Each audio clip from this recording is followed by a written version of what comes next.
మరి ఎందుకు ఇంకా చాలా మంది బాధపడతానే ఉన్నారంటే సరిగా దేవుణ్ణి అడగకపోవటం వలన.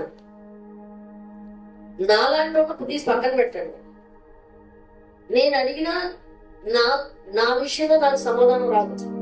కారణం ఏంటంటే అది ఆయన గడియలు రావాలి. కానీ మీ విషయంలో నేను అడిగినా మీరు అడిగినా సమాధానం వచ్చేది. అందుకే అపోస్తలుడైన పౌలు అంటాడు కదా, మీరు ఒకలా నీ మాట విన్నప్పుడు లేదా ఎవరైనా బయట విన్నప్పుడు అనుకోవచ్చు అమ్మ విషయంలో సమాధానం రావడం మా విషయంలో సమాధానం రావడం అంటే అపోస్తలుడైన పౌలు అంటాడు. ఏమంటాడంటే, ప్రభా నేను ఈ కడుపు నొప్పితో చాలా బాధపడుతున్నా, బలహీనమైన సమయంలో బలవంతుడిగా ఉన్నాను, కానీ నాకు ఇది తీసివే ప్రభా, నేను పడలేకపోతున్నానంటే దేవుడు అంటాడు, నా కృప నీకు చాలు. బలహీన సమయములు కృప చాలంటివే, కృపయే కృపయే కృపయే నాకు చాలయ్యా.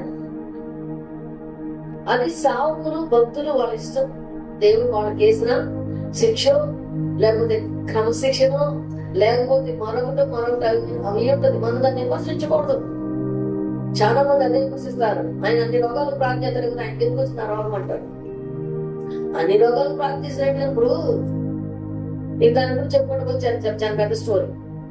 ఎందుకంటే ఇన్ఫెక్షన్ ఉన్న పేషెంట్ వచ్చింది, డాక్టర్ కూడా ఇన్ఫెక్షన్ వచ్చింది. రోగాల కోసం ప్రార్థించినప్పుడు కంపల్సరీగా ఆ రోగాలు వాళ్ళకి అంటుతుంది. అది వదలగొట్టకపోయింది అనేది దేవుని చిత్రం. దాని గురించి మనం విమర్శించకూడదు. అయితే దేవుని చిత్తం, దేవుని ప్రణాళిక ఏంటంటే ఆయన అంటున్నాడు, నిన్ను విడిపీయటం, నీకు తోడుగా ఉండటం, నిన్ను కాపాడటమే దేవుని చిత్తం. మరి ఇంకా మన సమస్యలో ఉంటున్నామంటే అడగకపోవడం ద్వారా, అడిగితే వెంటనే ఇస్తాడు. ఎలా ఇస్తాడు? అసలు ఆయన చిత్తం ఏంటి? ఏదైనా ఇక నా వల్ల కాదు, నేను పడలేను, నీ కడుపులో ఉన్న రోగాన్ని, నీ కడుపులో ఉన్న గంటలు పట్టుకొని కొట్టమే చేసి గట్టిగా ప్రభా నేను పడలేని ఈ రోగంతో తీసేయి, నా వాళ్ళ కాదని వెంటనే దేవుడు నువ్వు ఆమెనలే అర్థం చేస్తాడు. ఇది పక్క ఆమెనయ్యా. ఆయన చిత్తం ఏంటంటే నిన్ను బాగు చేయటమే కాకుండా నిన్ను సరి చేయటం కూడా ఆయన చిత్తమే. ఆయన అంటున్నాడు, ఈరోజు చిత్తం నెరవేర్చడం ఏంటంటే ఆయన నిన్ను ప్రేమించడం, నువ్వు ఆయన ప్రేమించే విధానాన్ని బట్టి ఉంటుందని. అయితే నీ హృదయంలో ఏముండకూడదు అంటాడంటే కలవరం ఉండకూడదు.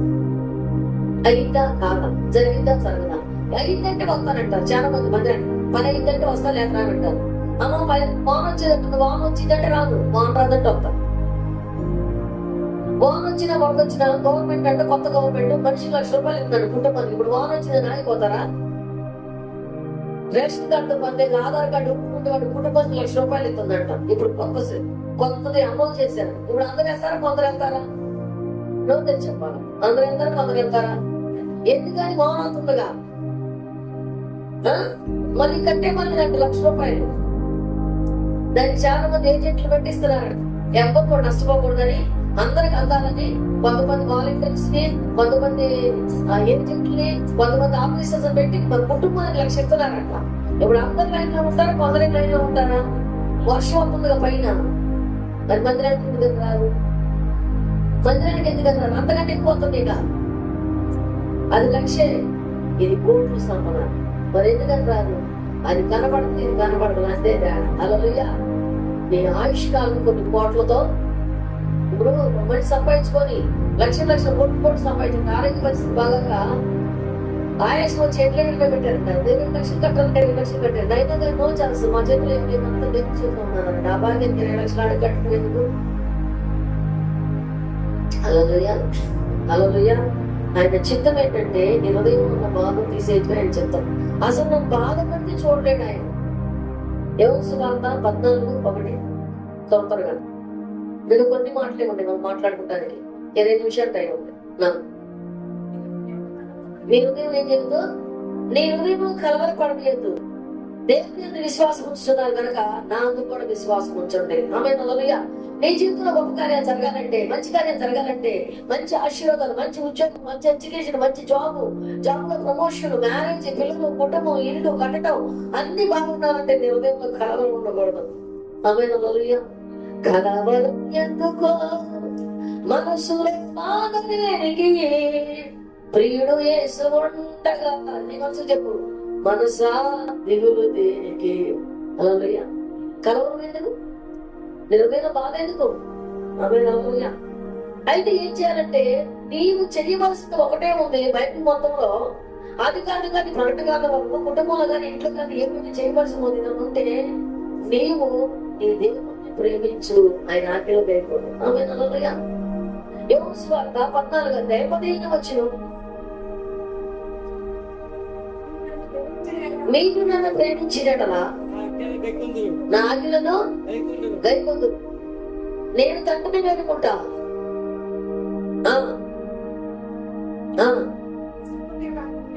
ఏదో ఆదరణకర్తను అనుగ్రహించును, ఏదో ఆదరణకర్త అనగా సంతోషమైన ఆత్మను మీకు అనుగ్రహించును. ఇక్కడ ఏమంటున్నాడు 15 వచ్చిన ఒకటే, మీరు నన్ను ప్రేమించిన ఎడల నా ఆజ్ఞలు గైకొందురు.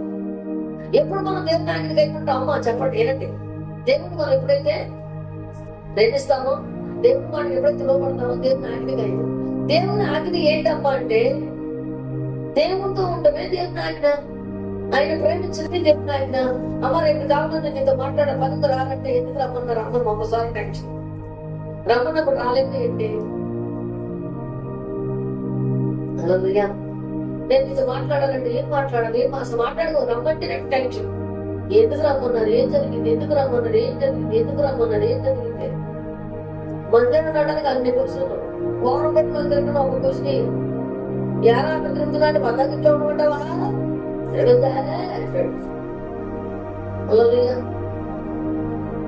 అదే అదే ఇంటికి చీర భాష గారు మాట్లాడతానంటే ఫ్రెండ్స్ టైం మొదలు ఆమె నల్లయ్య. ఆయన ఏమంటున్నాడంటే మీరు నన్ను ప్రేమించిన ఎడల నా ఆజ్ఞలు తిరుగుంటాను. ఏంటి ఆయన ఆజ్ఞ అంటే సదాకాలం అంతా ఉంటుంది ఆయన ఆజ్ఞ. హల్లెలూయా హల్లెలూయా. అంతేకాకుండా ఆయన మనతో ఉండాలని కూడా ఇష్టపడుతున్నాడు. చూడండి యోహాను సువార్త 1:10 తొందరగా. యోహాను సువార్త 1:10 వచ్చును.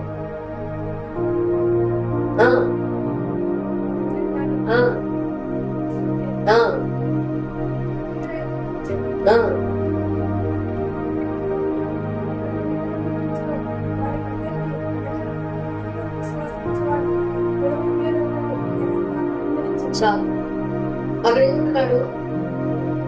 లోకం ఆయన మూలంగా కలిగింది ఏది ఆయన లేకుండా కలగలేదు. ఆయన లోకంలో ఉండదు. ఎందరైతే ఆయన అంగీకరిస్తారో, ఎందరైతే ఆయన మాట వింటారో, ఎందరైతే ఆయన లోపుతారో ఆయన పిల్లలకు అందరికి అధికారం ఇచ్చాడు. ఆయన పిల్లలకు అధికారం ఎప్పుడు ఇస్తారు అంటే ఖచ్చితంగా మనం ఆయన మాట విన్నప్పుడు. నువ్వు రాజువా, రెడ్డివా, రౌడపువా అంటావు, నువ్వు ఉండకూడదు, నేను పరిసేవా, సుందరమా, సొంతగా ఏమంటావు, నీకు డబ్బు ఉందా, బంగారం ఉందా, ఆస్తి ఉందా అంటావు. నీవు ఆత్మ దేవుని యొక్క ప్రణాళిక ఉన్న ఒక వ్యక్తి అని చూస్తాడు. ఆమె అది ఎలా చూస్తాడు? చూడు లోకాసు 19:10 వచ్చిన తొందరగా.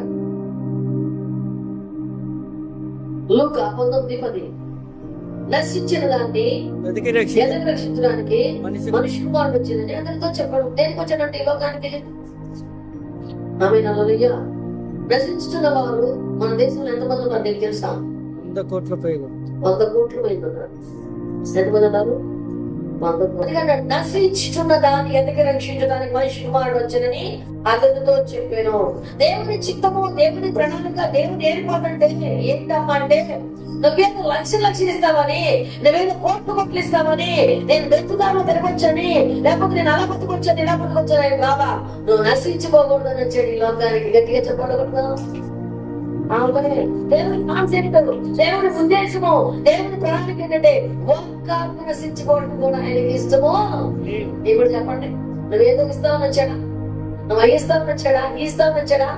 నిన్నుగా కావాలని ఎలాంటి స్థితిలో ఉండా, ఎలాంటి పరిస్థితిలో ఉండా, పాపంలో ఉండా, వేసితనంలో ఉండా, వ్యభిచారంలో ఉండా, అంధకార శక్తులతో ఉండా, అంధకార అగాధం ఉండా నిన్ను కాపాడటానికి, నేను నిర్మించడానికి, నీ ప్రాణం పాడైపోవద్దని దేవుడి దగ్గరికి వచ్చాడు. ఆమె హల్లెలూయా.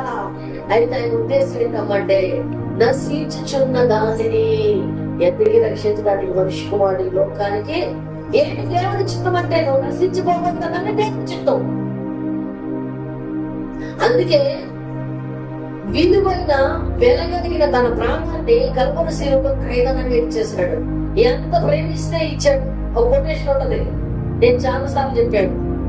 యేసు ప్రభు వారిని సిలువ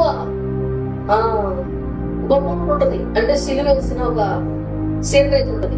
దానిపైన యేసు క్రీస్తు వారి యొక్క స్వరూపం యేసు ఉంటుంది. ఆ సీన్ పైన 2 చేతులు సిలువలు ఇలా కట్టి ఇలా ఇలా ఉంటుంది, తల పక్కకి ఏలాడేసి. అక్కడ ఆయన నడుము దగ్గర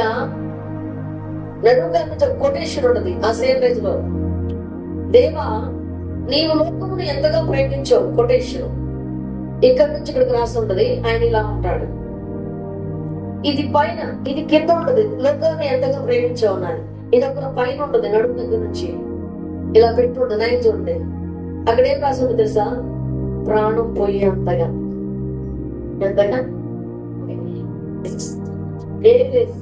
ఎన్ని బంగ్లాలు ఉంటా, రేపు ఒక బంగ్లా కూడా నీ సమాధులకు రాసిరు, లేకపోతే నీ బొందల గంటకు రాసిరు, నీ గంధం చెక్కలకు రాసిరు. అయ్యేందుకులే 14 గంధం చెక్కలు వేసి కింద మామూలు తగలబెట్టి మా అమ్మకి 5 సార్లు అంటారు, మా నాన్నకి 5 సార్లు. అయ్యే ఎక్కువ ఏంది గంధం చెక్కలు అంటే మాట్లాడుకున్న వాడు 15 కోట్లు సంపాదించాడు. 4 గంధం చెక్కలు వేసి కావాల్సిన, అది మన బతుకు, అది మన జీవితం, అది మన ఇష్టమే. ఆమె దానికే కొత్త శక్తి కప్పితే నయమే. ఎన్ని కోట్లు సంపాదించినా నీ మొగ మీద ఒక గుడ్డ కూడా పైన ఒక షేర్ కప్పుతారు. జనం చూడాలి కానీ కూడా అంత సంపాదించిన వాళ్ళ అమ్మ వాళ్ళ నాన్న సంపాదించాడు ఏమీ లేదు అంటారని లోపల పాచేతో చుట్టేసి అది పాలకొడతో చుట్టి పైన మాత్రం కొత్తది కప్పుతారు. ఎంత మాయ, ఎంత మాయ. దానికే నా కుటుంబము, నా ఇల్లు, నా పిల్లలు, నా భర్త, నా కుటుంబం, నాది పాశమము. ఒకసారి కూడా పాత్రకి వెళ్తాం, బాగా పాశమకి ఎక్కడ తప్ప ఆమె రేపేమి ఉండదు, ఏమి కూడా నీకు ఏమి ఉండదు, శూన్యం. నువ్వు సంతోషంగా ఉండా, హ్యాపీగా ఉండా, ఏదైనా మాట్లాడినా ఏం చేసినా దేవుడితోనే. నువ్వు ఉన్నంత కాలం, నువ్వు బతికున్నంత కాలం, దేవుడు ఉన్నంత కాలం, నీతో ఉన్నంత కాలం. ఆమె హల్లెలూయా. అందుకన్నాడు, నశించుచున్న దాన్ని ఎదగ రక్షించాలని మనుషులు వాడు వచ్చిందని అది ఎంతో చెప్పాడు. మత్తయి సువార్త 19వ అధ్యాయం 16-17 వచ్చినాడు. త్వరగా వాక్యం లాస్ట్ కి వచ్చేసాం, ఇంక 10 నిమిషాలు. మత్తయి 19:16-17 త్వరగా.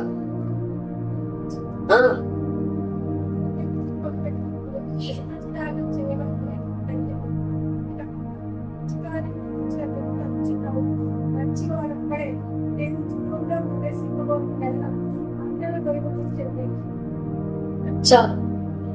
ఒకడు వచ్చి అంటున్నాడు, ప్రభా నిత్య జీవంలో ప్రవేశించాలని నేను ఏం చేయాలి అంటున్నాడు. నువ్వు జీవంలో ప్రవేశించినట్టుగా నీ తల్లిని నీ తండ్రిని సన్మానించబట్టి నేను చిన్నప్పటి నుంచి చేస్తున్నాను. అయితే నీకు ఒకటి కొద్దుగా ఉంది, నీకున్న ఆస్తి మొత్తం అన్ని పేదలకు ఇచ్చేసి నన్ను వెంబడించంటే ఆ యవనస్తుడు కొనుక్కొని చదువుకొని వెళ్ళిపోయాడు. అంటే దాని అర్థం ఏంటి తెలుసా? కేవలం భర్తను ప్రేమించినట్టుగా, బిడ్డను ప్రేమించినట్టుగా, బంగారాన్ని ప్రేమించినట్టుగా, వస్త్రాన్ని ప్రేమించినట్టుగా, ఇంటిని ప్రేమించినట్టుగా, వీరివాళ్ళు ఉన్న బట్టలు ప్రేమించినట్టుగా దేవుడిని మాత్రం ప్రేమించట్లేదు. అందరూ అన్నాను, నేను దేవుడిని ప్రేమిస్తున్నాను అన్నవాడు ఒకళ్ళు లేదు, ఎవరు లేదు. ఒకవేళ ఉన్నానుకో, ఉండగానే దేవుడి పైన ఒక 30%, 70% భారీ మీదే. ఏం చేస్తున్నావు? వచ్చిందో రాలేదు, ఏం చేస్తున్నాడు? పొద్దునానే వెళ్ళాడు, టిఫిన్ కూడా తెలియలేదు. ఏంటంటే ఆలోచిందంటే నీ అంకుల్ అమ్మాయి పొద్దునానే వెళ్ళాడు, ఇక్కడ జరిగేది అయితే అంకుల్ గురించి ఆలోచించింది. పొద్దునానే వెళ్ళాడు, ఇంతవరకు రా, తిన్నాడో తెలియలేదు. ఈ మైండ్ లో మోటివేషన్ తిన్నాడు వచ్చిన గడిచిన దగ్గర నేను చదివి హలో ఏమంటాడు? మమ్మేమంటాడు? మా నాన్న ఏమంటాడు? ఇంటికంటే ఎక్కడ ఇది లేదు పరిస్థితి.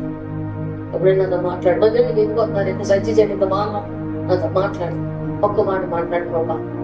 ఈరోజు నువ్వు మాట్లాడకపోతే నాకు ఎవరున్నారు ప్రభా? నా జీవితంలో మాట్లాడడానికి నేను ఈరోజు నా భర్తను వదిలేసుకొని వచ్చేసాను, నా బిడ్డను వదిలేసుకొని వచ్చేసాను, నా కొడుకును వదిలేసుకొని వచ్చేసాను, మా అమ్మ వదిలేసి వచ్చేసాను, నా భార్యను వదిలేసి వచ్చేసాను. నువ్వు నాతో మాట్లాడు ప్రభా, ఒక్క మాట మాట్లాడు.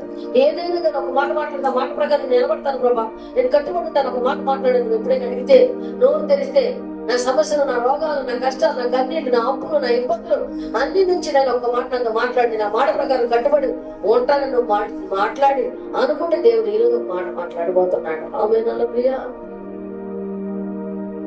అది వదిలేసి చెత్తంత వాళ్ళెంట ఏమెంట ఆమె రాసేది కట్టుకొచ్చింది, ఏమేమి తీసేది కట్టుకొచ్చింది.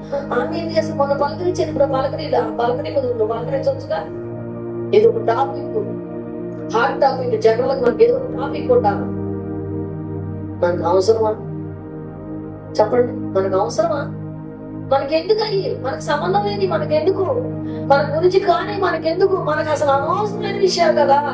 పొద్దున్నే లేకపోతే ఒక దరిద్రుడు పేరెత్తుతారు, ఆ రోజంతా దరిద్రమే. పొద్దున్నే లేకపోతే ఒక వ్యక్తి పేరెత్తారు, ఆ రోజంతా అదే తలకాయ లేదు. మనకి ఎందుకు?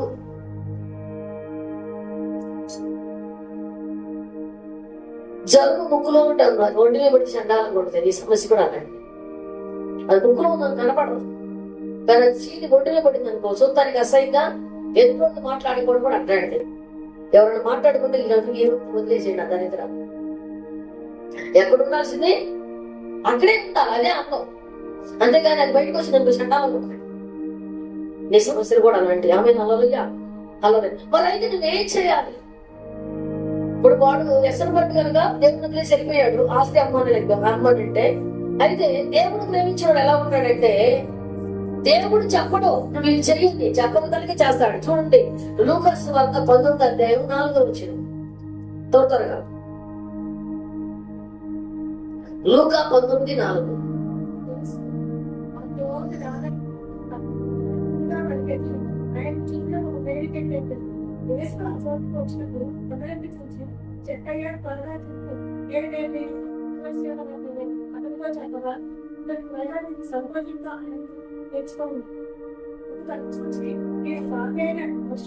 పాపి అయిన మనుషులంటే బస్ చేస్తున్నాడు కనుక అప్పుడు జక్కయ్య దిగి ఏమంటున్నాడు?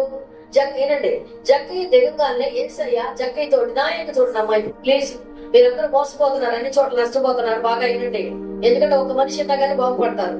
జక్కయ్య దిగంగానే ఏసయ్య, జక్కయ్య నువ్వు తప్పు చేసావు, నువ్వు పాపం చేసావు కనుక నీ పాపాన్ని పరిహారం అవ్వాలంటే నీ ఆస్తిలో నాకు సగం ఇవ్వని దేవుడు జక్కయ్యని అడిగాడా?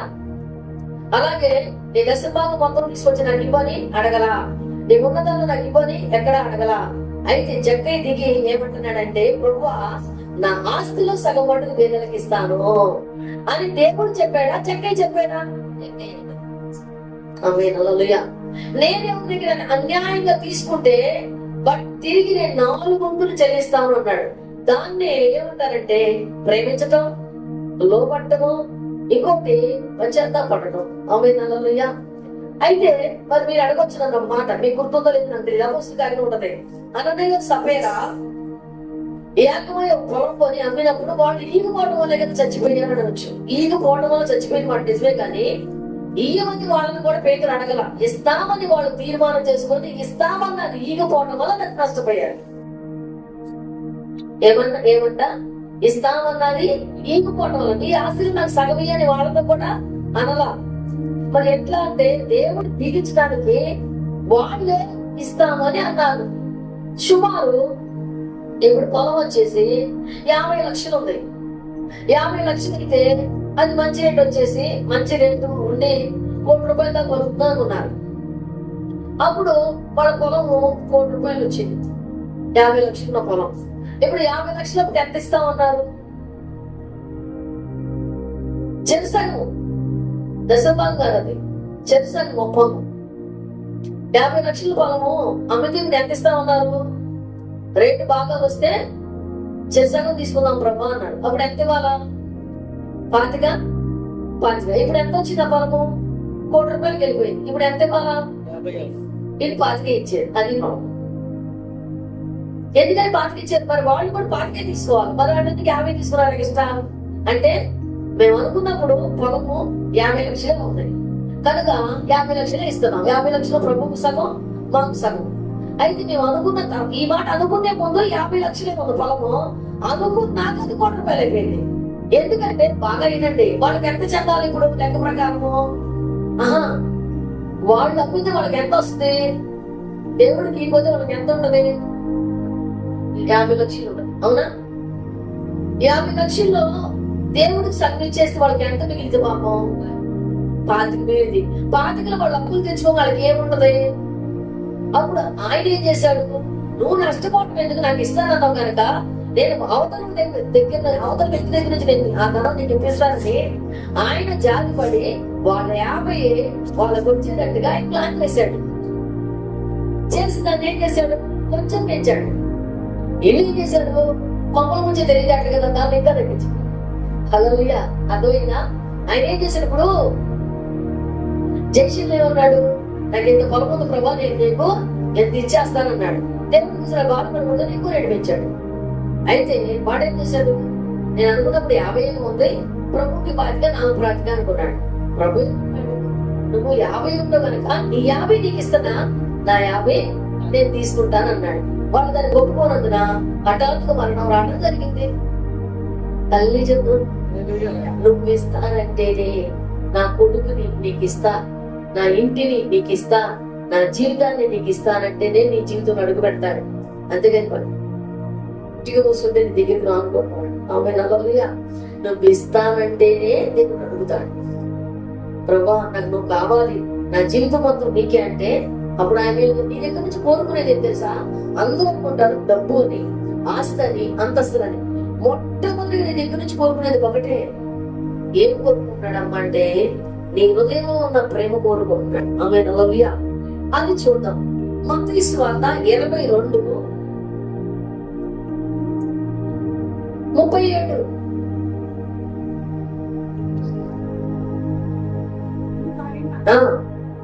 అందుకు ఆయన నీ పూర్ణ హృదయంతోను నీ పూర్ణ కొంచెం పైన చూడు 36 కూడా చదువు.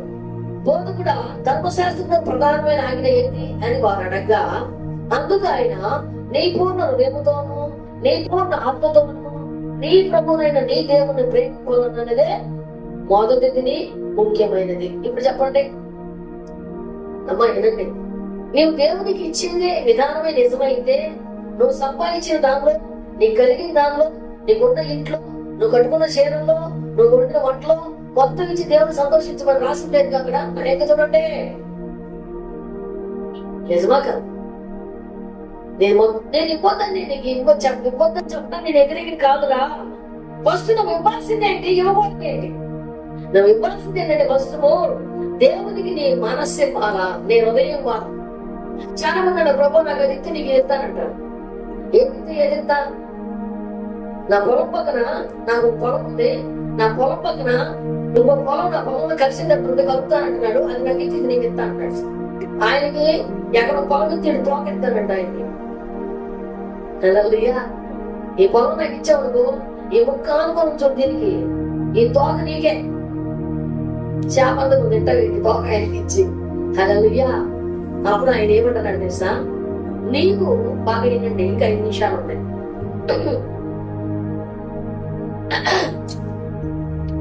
నీవు నాకు ఏమి నువ్వు ఎంత కబుర్లు చేస్తున్నావు, నాకెంత ఇస్తా? నీకెన్ని ఇండస్ట్రీలు ఉంటాయి, నాకెంత ఇస్తా? అమ్మ ఈ పొలం నీకు ఎట్లొచ్చిందిరా అని నా కూతురు అడిగితే అంటది, మా తాతోడు వాళ్ళ తాతోడికి ఇచ్చారమ్మా, వాళ్ళ తాత ముత్తాత నుంచి ఈ పొలాలు మావి అంటారు.